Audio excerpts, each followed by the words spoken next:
Well, hi all. I'm Dr. Bernadette Bird-Bowen, as Michelle mentioned. And as you can see, today I'll be talking to you about a critical media ecological take on disabilities. And I like to start by at the beginning of all my talks, I like to say, okay, who are you? Because I feel like ultimately for me, that informs all of my work. And as I was just, speaking about with Michelle a moment ago, it informs everything that we do, whether we like to acknowledge that or not. So ultimately, for me, I'm a millennial, so I was born and raised with the internet. That informs a lot of my work, but also my lived experiences. I was born and raised in Chicagoland, which also informs a lot of my work and lived experiences. Like a lot of my early work was related to environmental injustices and racisms. But personally, my dad worked at BP Amoco. If y'all are familiar with the BP refineries, and my mom, unfortunately, in 2017, was diagnosed with lung cancer because of the things that BP Amoco does and the poisons that were brought home on his clothes from work. And she passed in the first year of COVID, but I'll get into that more later. But that intricately relates to all my work. Oh yeah, I'll get into that in just a second. Good question, Kelly. And I'm a born and raised punk kid, as many people in Chicagoland are. That informs a lot of my work as well. And again, it's more so the idea of using my lived experience as a form of knowledge, but seeing norms and saying, okay, are our norms benefiting society, or are there things that can be changed to benefit us even more?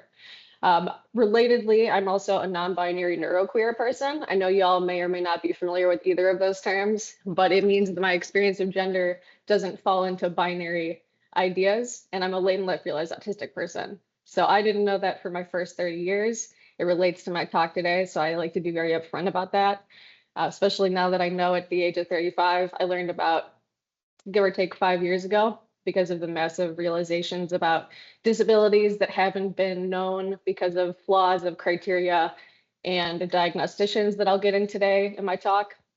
And it relates to my experience of gender because I'm femme presenting, but ultimately I'm very direct because of my autism, and I have a very distinct pattern recognition because of it as well. And it's influenced my entire identity throughout my entire life. And my educational background, I have a bachelor's in sociology, a master's in communication, and a PhD in meeting communication. As you can guess, that also influences all of my work because I learned about social problems that paired with my experiences of environmental justice and racism growing up.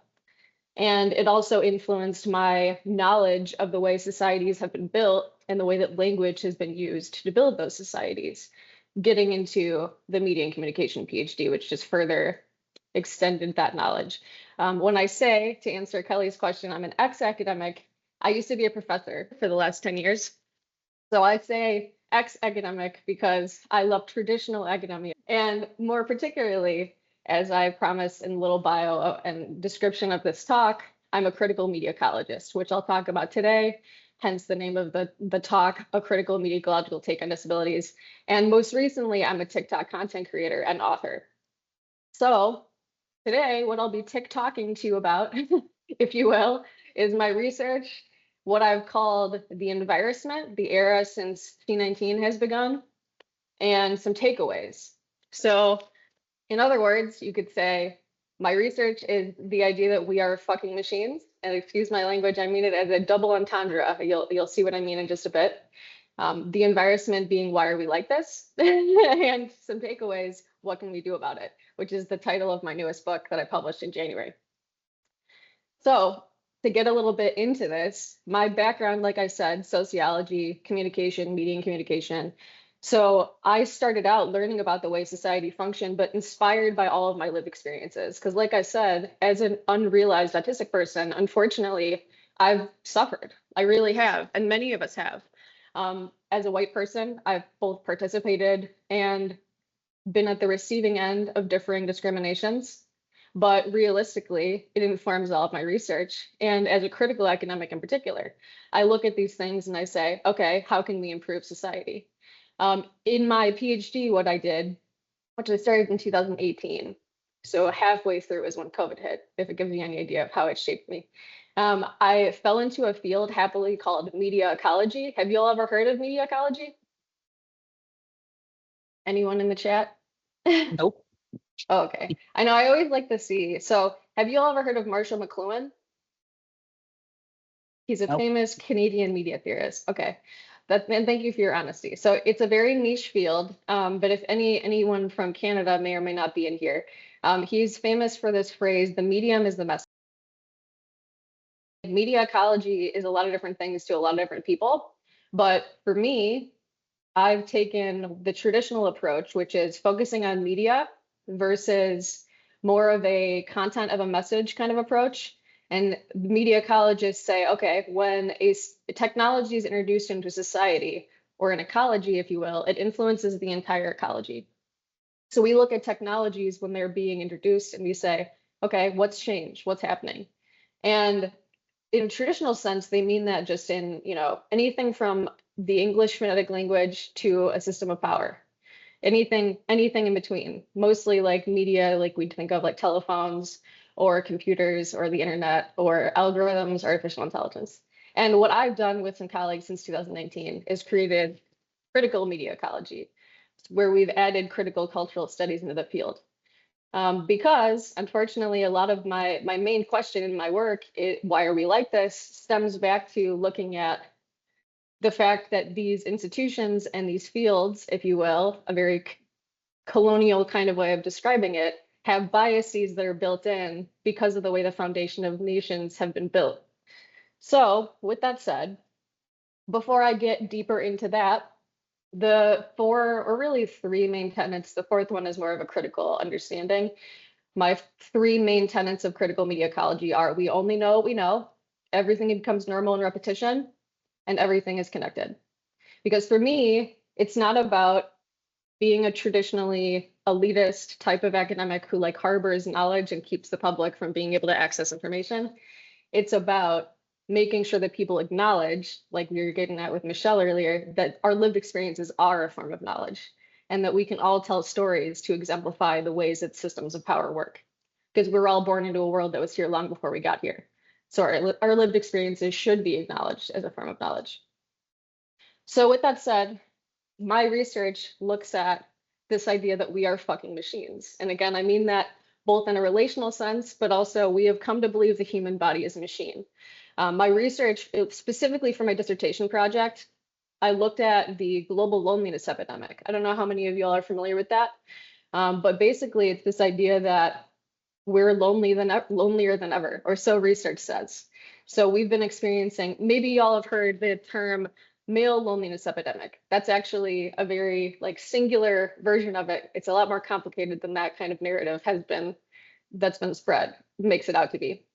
The research also indicates that we live, unfortunately, in a very violent society where violences are normal, they're pervasive, they're underreported, and they're undercriminalized. And we live in a society where technologies are sold to us as solutions for human problems. So, with that said, the way that I've approached, oh, actually, I skipped over one. The way that I've approached, like, okay, why are we like this? Because that's really what I'm getting at. Is like, how did we get here? That was what my dissertation is really like exploring. It's this idea that language builds our world. So, what I was getting at before about media being used and influencing society, we often forget that language is a media. We take it for granted, kind of like fish to water, if you could say. And we forget that, like I said earlier, we were born into a world that was here long before we got here. We have this foundation of colonialism that grounds everything that we are. And when I say that, what I mean is that we were born into a society for hundreds of years that has treated us as if we're individual actors who don't have influence on larger societies, in large part, which has ultimately, there's a theorist by the name of Max Weber, and their work is about rationality. It's this idea that with a colonial perspective that has been kind of catalyzed by capitalism, it has removed the heart from the mind. And it has ultimately pedestaled logic that's been associated with the mind. And it's been associated with both masculinity and the construct of whiteness. Because if we're talking about the way language builds our worlds, and we're talking about the US context in particular, we're talking about a society where citizenship was based on a very limited idea of who is a full human. So I'm sure anyone who is disabled is going to get where I'm getting at with this. This is the foundation of our nation. The citizenship in the US was built on a very limited idea of maleness and a very limited idea of whiteness, both of which are social constructs. So when we think about citizenship and we think about who is seen as a full human, and we think about who is allowed to build societies, generally it's been the same folks. Enlightenment subject, if y'all have heard that, white cis man who's owned land and is able-bodied. This is ultimately the colonial background that our nation is built upon. And looking towards folks that have that kind of knowledge, that have a belief that they are full humans, and that everyone else is dehumanized because they decided they can't even be full citizens unless they meet their criteria of humanness. It ultimately has led us to disconnect from our own bodies, because think about it, when you're superiorizing logic, you're ultimately, according to Weber and another theorist by the name of George Ritzer, who coined this term McDonaldization, which it's this argument that we've pushed the superiorizing of logic to such an extreme that it's bled into every aspect of our life. So small changes over hundreds of years that didn't seem like a big deal ultimately became a very big deal over a long period of time when we could see like the full gravity of what we've done. So this is to say those big changes that again have superiorized logic and the mind over embodied knowledge and feeling and emotion, they've built a very dehumanizing and ultimately like eugenics foundation that the nation was built on. And I don't know how many of y'all are familiar with what I mean when I say eugenics. And if, by the way, if you have any questions about any like terms I use, please do ask me in the chat, because I want to make sure I'm being very clear. And I'm hoping later on we'll have conversation about like any questions you might have. But when I say eugenics, I mean a logic of ableisms, racisms, classisms, and cis heterosexisms.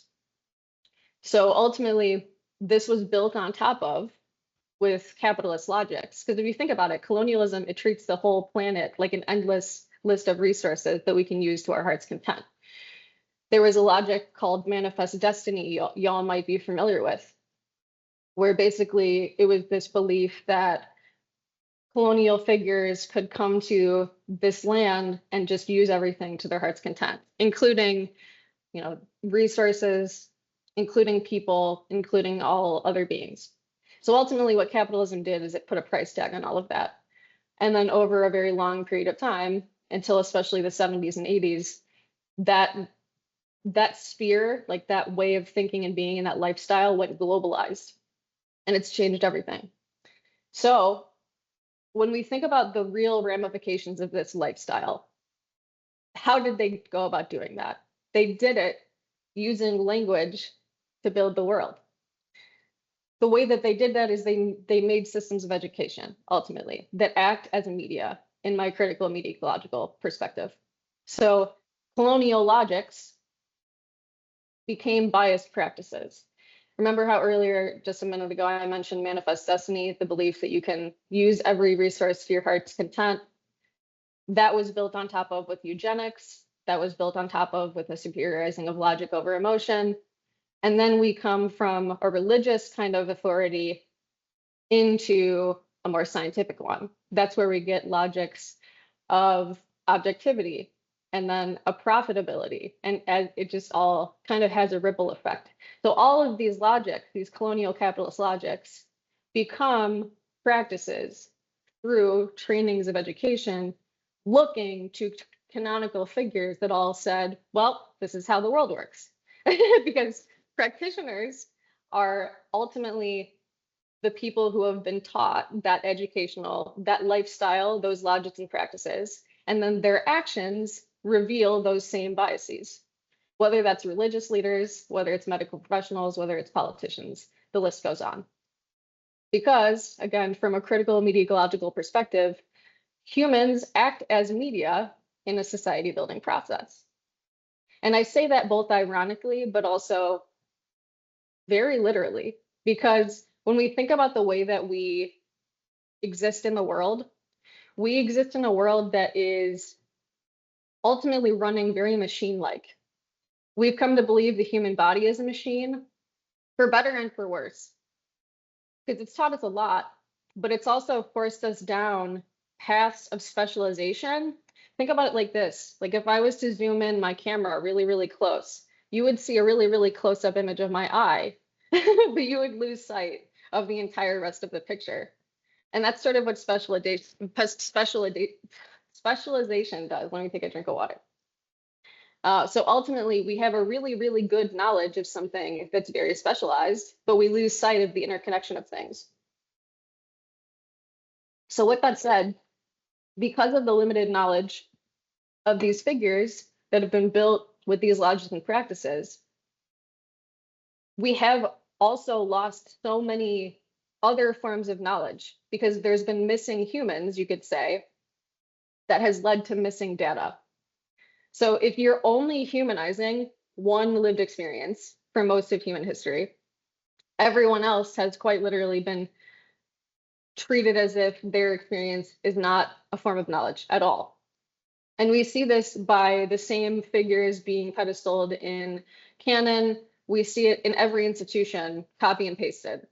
That's my argument, and that's what the research that I've looked to shows. And I'll get into more specifics of this in just a bit. But a lot of people also don't know that when we're talking about human studies, the vast majority of participants, if you think about it, are actually traditionally college-age white folks, because most of folks running the studies are doing so at their college campuses that are disproportionately of that lived experience. And then that data goes on to be spread as if it is representative of the entire populace, when we know that that's not actually true. Hopefully y'all are picking up what I'm putting down. So ultimately, like I said just a second ago, I've called this phenomena the limited intelligence of our environmental intelligence, our relational intelligence, our algorithmic intelligence, what I've called environmental intelligence, the environment since COVID-19 started, like the environment influenced by the virus. So our knowledge about C19, as well as our knowledge about artificial intelligence, because every single one of these spheres ultimately has been built with those rotten eugenics foundations on top of, or with capitalism built on top, sort of, you could say, lubricating the gears, so to speak. So with that said,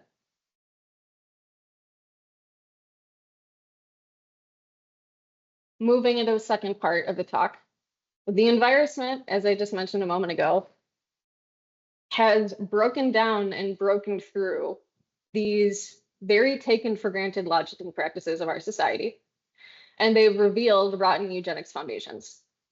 Because oftentimes when we're in a society that's running, and many of us at least are able to live somewhat comfortably, we don't think about the things that norms put into place. We don't think about the logic and practice of our society because it's just everything, we only know what we know, everything becomes normal and repetition, and everything is connected. But what I found, and I know I've heard this from so many different lived experiences, is that since C19 started, everything's changed. I'm sure you all can agree with that in your own way. And ultimately, like in my work, the way that I've understood that, because remember, I was halfway through my PhD when COVID-19 started. So I moved to a new state to pursue my dreams. And I was working on a PhD studying the way language builds our worlds and the way medias alter our understandings of reality while watching knowledge about our world be deconstructed in real time on platforms like TikTok. And what I found is that, especially since 2020, it's led to mass realizations about identity, people realizing they're not who they always thought that they were because they were able to separate from norms. They don't want to be in relationships like they thought that they did, whether that means they don't want to be with the partner they were with, they don't want to deal with the violences that they were used to, if they could afford to leave, that is, which realistically not everyone can. Or they just realized they don't have a community like they thought they did. Because when you go through a time of crisis, it's going to show you who's really there for you. And ultimately, for better and for worse, as media ecologists always detail, what I've called the environment has allowed us to kind of reevaluate who we want to be, how we want to be in community, and whether or not we were being true and authentic to ourselves. And so this has led, especially to, like I said earlier, mass neuroqueer self-realizations. And I was a part of that, both personally and politically, while documenting it on platforms like TikTok.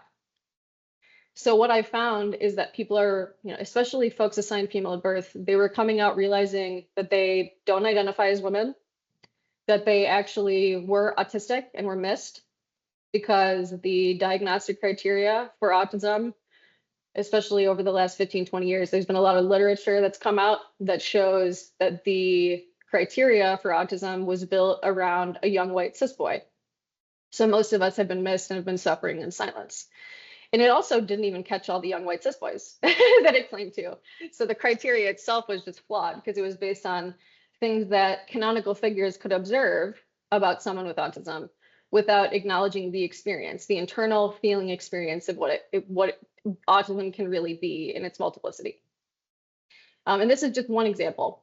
There's many, many things, ADHD included, but it's really because of when you have a virus that allows you to just think about health differently and disease differently, it kind of, again, breaks down the belief that people are just by default not disabled. And it forces us to come face to face with the reality of how complicated disability really is.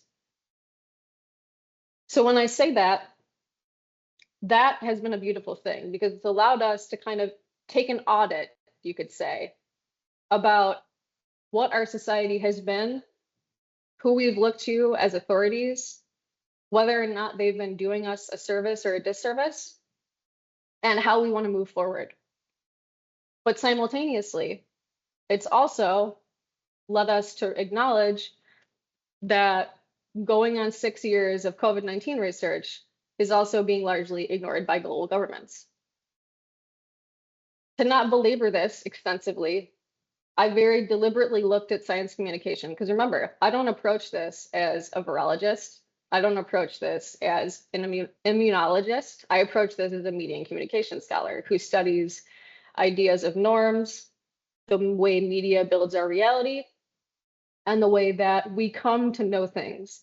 And realistically, because of what I just explained a moment ago with why are we like this, I know that authorities have been built deliberately and equitably. I know that there's an authority gap. I know that media alters the way that we come to know reality. And what I watched, unfortunately, alongside many other experts and folks that are like trained in research processes, is research being ignored to this day that shows transmission of C19 at all causes cumulative full body damage. Even if you're fully vaccinated, even if you have a mild case, even if the case is asymptomatic, meaning whether you notice symptoms or not, especially with repeat reinfection, that you can get reinfected with more variants at the same time than many people think. Like you can be infected with one variant and then get infected with another. And that transmitting C19 at all, again, I can't reiterate this enough, can lead to the disability long COVID, of which currently there is no treatment beyond symptom management. The big thing about disabilities is that you are disabled whether you know it or not. And this is a moment in history where we're being faced with that more saliently than ever before. Because just like the mass realizations of autistic people who didn't know it, because you can only know what the authorities know. And no matter how clear it is that you live the symptoms of something, if you aren't given that information, you can't know. It's the same sort of situation. So just to expand a bit more, we know long COVID is a multi-system disability, and it has devastating effects on any organ system because COVID-19 attacks your mitochondria, which any good millennial knows is the powerhouse of the cell. It is why so many people are currently experiencing fatigue. So many people are experiencing endless damage after COVID-19 infections. And again, I won't belabor the research. All of this is copied directly from my new book, along with plenty of other resources from the last 6 years. But this is the type of research that's been ignored. So building on this, Originally, I've been so excited to give this talk because last month I was supposed to actually give it, and in the meantime, something happened. So the reason why I wasn't able to give this talk last month is because I had, as you can see, wisdom tooth woes. So I'm 35. 10 years ago, I had my bottom two wisdom teeth out. I never thought the top two would ever come down. Last month, on the 6th, this one decided to show its head. So I couldn't ignore it any longer. Because of the fact that the biased logics and practices did not incline medical professionals to continue masking, I'd been avoiding going to the dentist for now 5 years. I got lucky, I went right before COVID started. I haven't been since, until obviously I just got my tooth out like a couple weeks ago. But this put me in a conundrum, right? Where I was basically put in a situation where I wanted to either risk my health, knowing the research about COVID-19, in medical facilities where I know medical professionals are not properly following like precautions for COVID, or continue suffering. And that Friday, I couldn't ignore it any longer. So I bring this story up because not only was that in itself exemplary of disabilities and my knowledge of disabilities, but it showed it even more. So the events that sort of played out was I attempted to get into an emergency dentist over that weekend. And I asked the medical professionals to wear masks. They rejected it. So I decided not to go. That night, I was like experiencing severe, severe pain. Like if anyone's ever experienced wisdom tooth pain, you know that it's another level of pain. I couldn't ignore it any longer. I tried to go back the next day. They said they don't take insurance on the weekends. I said, okay, let me, and they were like, oh, you can go to an urgent care and get antibiotics. And I was like, okay, let me go and do that. So anyway, I did that. Thankfully, they caught that I had a 99-degree fever because I woke up on Friday, I forgot to say this, with swelling that extended around the tooth to the back of my throat. So if it would have gotten further, it would have been really serious. So anyway, they caught the infection. I got antibiotics. The next day, I went to a dentist.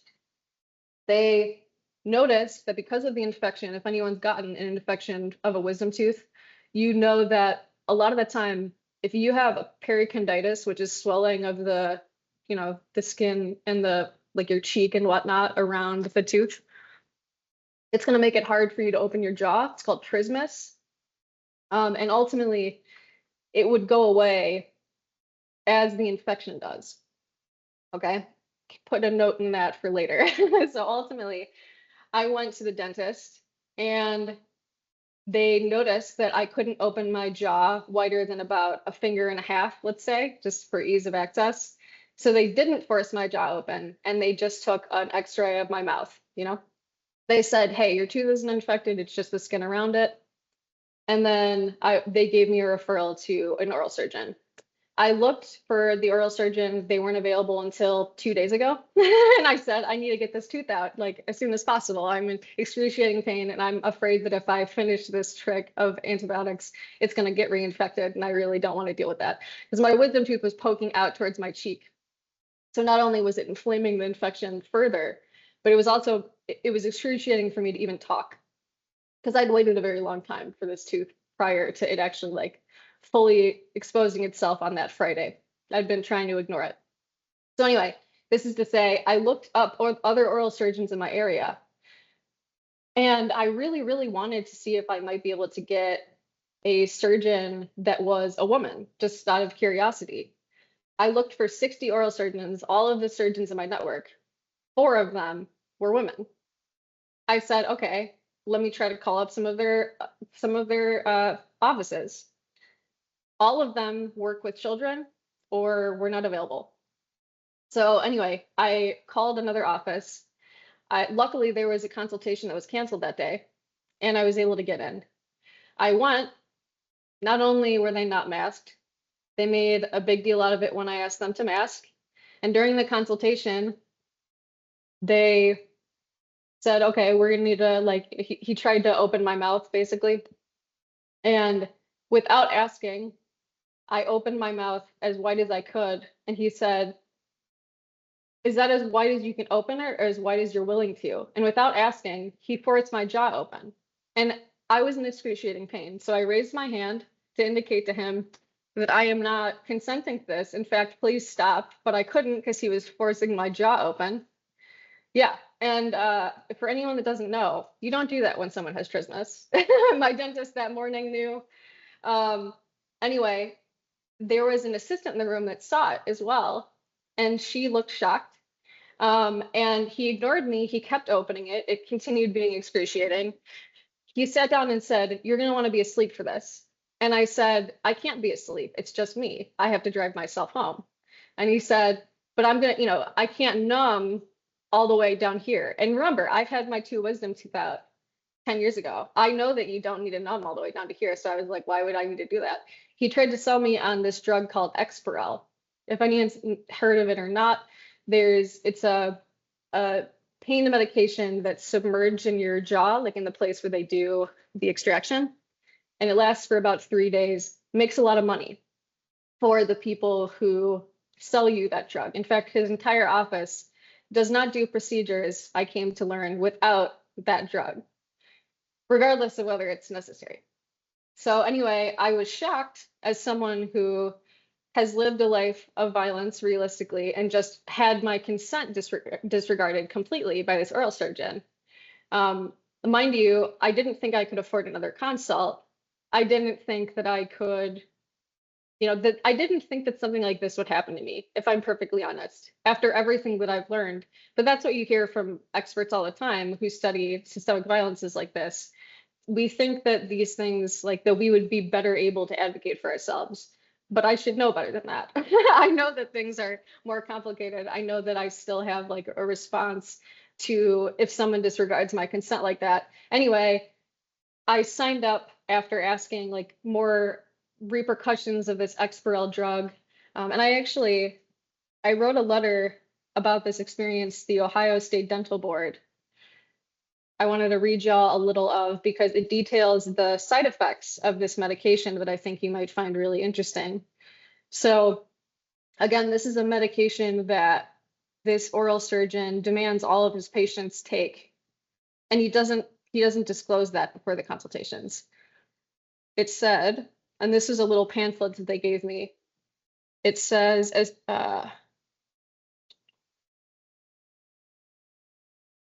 nausea, fever, headache, vomiting, constipation, low blood pressure, low number of red blood cells, muscle twitching, blurred vision, itching, and rapid heartbeat. It also details that this medication affects the nervous system and the cardiovascular system, may cause an allergic reaction, may cause damage if injected into the joints, it can cause a rare blood disorder. So another thing about autistic people is we have a very high list of comorbidities. This is why, on top of just the identity realization alone, it's of the utmost importance that people that are autistic are aware of it so that they can have that like triangulated knowledge of the fact that they're more likely to be susceptible to other types of vulnerabilities. And we all know as disabled people or allies to disabled people that medication is not one size fits all. And for this oral surgeon to not only force all of his patients to be on this medication with all these lists of risks is problematic in itself, but that it is representative of the rotten eugenics foundation that I detailed. So I wasn't obviously intending to tell this story originally, but since it happened, it was so relevant. And the way that I often deal with situations like this is by doing research. After experiencing this and writing the letter to the Ohio State Dental Board to make them aware of my complaint, I also did some research. Remember earlier how I said that in the search for an oral surgeon, I could only find 4 who were women. Well, it turns out this is representative of a larger contextual issue in the field of dentistry and oral surgery overall. I found a continuing dental education course by doctors Upgard and Rake from 2021, and they said that there are prevailing racial, ethnic, ability, class, and gender disparities in the field.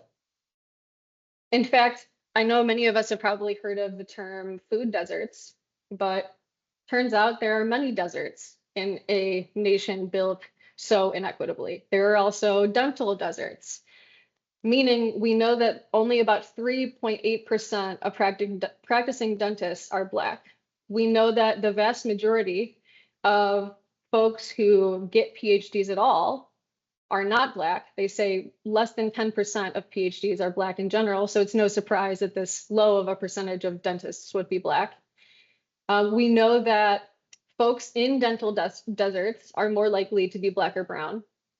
We also know that 94% of practicing oral surgeons are cis men. 94%. As of 2019, even though 34.5% were cis women, only 21% were specialized and 8% of oral surgeons were cis women. That's a staggering statistic. So think about it like this.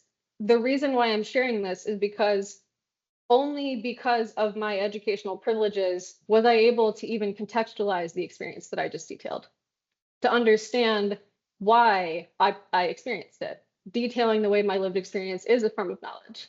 Most of the public, because again, only 2% of the global populace has a PhD. So a lot of us often do not have access to knowledge that is kept behind paywalls and other types of elitist institutions that don't allow us access to that knowledge. And also, I'm glad that you have a female dentist, Sherry. I also did before, the one who didn't force my jaw open. So I'm glad to hear that. We also know that if it's not the representation itself in the fields, it's the canon cited that have very biased logics, and their logics become practices. So for instance, what I mean is that if it's not the educational biases within the classroom leading to a lack of representation, which in the continuing dental education article that I read, Upgard and Reek detailed that anyone assigned female at birth in the classroom that they spoke to didn't feel comfortable. And they also explained that there's a myth in the field, in oral surgeon in particular, that prioritizes brute force over agility. They associate being able to extract a tooth with literal brute force. That's what's going to make you better at extracting a tooth. And it may just be a coincidence, let's say. But I would say, regardless of whether it's a coincidence or not, the experience that I had is representative of those biases. So with that said, when I say that disabilities and a critical ecological take on disabilities reveal challenges, I mean that the experience of disabilities reveals industrial challenges, eugenics logics and practices. It reveals the profit-centric and billionaire-owned experience of healthcare and health insurance. It reveals institutions and the barriers of accessibility. It reveals legislation like defunding Medicaid and the biases of legislators. Disabilities reveal diagnostic criteria that is biased and diagnosticians that were educated into biases that they take for granted. But it also reveals opportunities, because even though all of these things seem just as negative, if not more so than the prior slide, I think what's most important is to recognize that any challenge, just like COVID-19, broke down and broke through societal issues and eugenics biases. We have to see the current state of things as an opportunity and a need for change. So we know that there are unsustainable devastations happening because of COVID-19. The loneliness, the violence, the being sold technologies in place of human solutions I spoke to at the beginning. We know that many of us can't afford basic needs, especially if we're disabled, Black, or brown. We know that the society prioritizes profit over people. We know that themes of elitism, professionalism over a fuller embodied humanity, and establishment control is an opportunity to change. We know that carceral systems that police how our bodies need to be, whether we are able to be disabled in public and outright with the institutions that we take part in, leads to inaccessibility. We know that profit centrism leads to disability. And we know that we need, because of especially, again, another thing besides my wisdom tooth woes that leads to a further insight on a critical ecological take on disabilities, is it's abundantly clear that if Medicaid could be defunded to the amount that it just has, that we need genuinely fundamental changes. And that includes a new political system, that includes changes to miseducated and disinformed laws. Because the reason why you could defund Medicaid to the extent that they just have is because of a two-party system that disallows people to have their needs be met.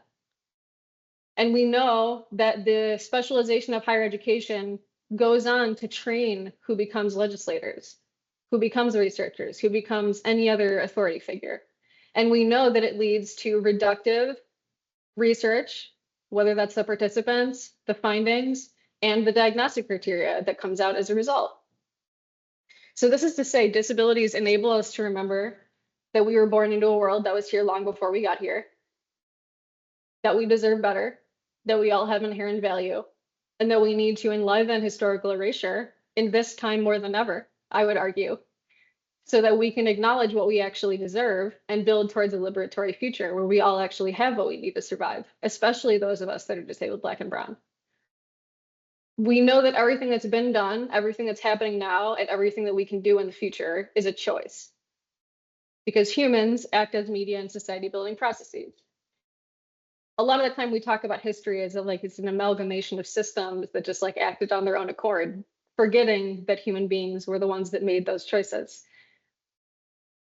As hard as it is to talk about these complicated and interconnected issues, liberation and building a society that allows us to all have what we need to survive, especially again, those of us who are disabled, Black, and brown, is a necessary grieving process that is hard, but is also possible and worthwhile. And it's very, very clear now more than ever, again, I would argue, in the most connected humanity to ever exist, where we're seeing the crumbling of institutions, that we need fundamental systemic changes, not only to regenerate our own humanity, to make our relationships less violent, but also to regenerate our relationship with the planet, to counteract the devastating effects of industrialism leading to the climate crisis. So what can we do about that? Ultimately, because of the level of disembodiment, the superiorizing of logic at the expense of emotions and embodiment, we need to reflect on our lives as a form of knowledge. Just like I explained with that story of wisdom tooth woes, things like that can seem like, oh, well, that's just a one-off incident. And it's like, when you look at the context, it becomes clear that that's not the case. And you can say that with just about any experience, really. Think about who you are. Think about where you've lived. Think about what you know. What do artists, activists, and academics say about your experiences? Are you sick and tired of being sick and tired? Google the going on 6 years of publicly accessible C19 research, because all the research that I included in my whole book, I deliberately included because it's an easy Google search away to counteract the deliberately elitist and exclusive, keeping of knowledge. At the end of the day, it's of the utmost importance that we're documenting the disconnections that we're living and that you've noticed, because every one of us has unique knowledge from our lived experiences that are, again, unique to us. And we need to share the word about them. That's what's made TikTok so life-changing for so many of us. It's the largest platform that's ever existed. Billions of data points collected every day. That's why people say that the algorithm is so eerie and that it has like an eye into our subconscious, because it's collecting the most data ever. At the end of the day, though, technologies can't save us, because we need fundamental human problems. Like fundamental human problems require fundamental human solutions. And we all have different abilities to change things. So I think if we can, what time like the present?